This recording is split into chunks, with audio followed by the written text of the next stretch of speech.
Good day everyone! Welcome to my YouTube channel. Ngayong araw po na ito ay i-review ko po sa inyo yung salamin na nabili ko. Safety goggles po para sa biking. Para hindi po mapuwing or maalikabukan pagka nagpa-biking. Or kapag umuulan para may shield. Ayan po yung itsura niya. Bali, clear po yung salamin niya. And then, kapag sinusuot po siya, wala pong blocking, kaya maganda po siya. Ayan. At malapad din po, sakop na sakop yung mata.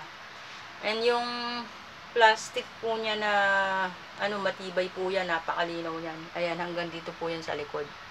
Ayan po, kung makikita nyo. Ayan, hanggang likod po, kaya tabing na tabing po yung mata nyo. Yan, ganyan po yung itsura niya. And ito po, ito, na-adjust po yan, nahahabaan po yan. Depende po sa gusto ninyo, na-adjust yan. Ayan. Para sa akin, okay naman siya, matibay naman. Mura na, matibay pa. Yan, ganyan yung itsura niya.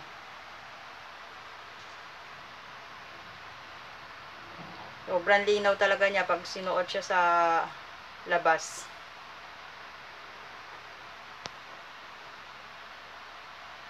Meron din po nito sa may Shopee at saka sa Lazada.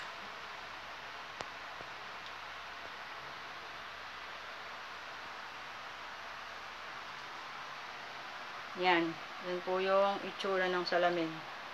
Maganda po siya kasi yung itong dulo po na yan, pwede nyo pong lagyan ng tali para hindi po siya mahulog. Kung halimbawa medyo maluwag po sa inyo, lagyan nyo po siya ng tali or garter.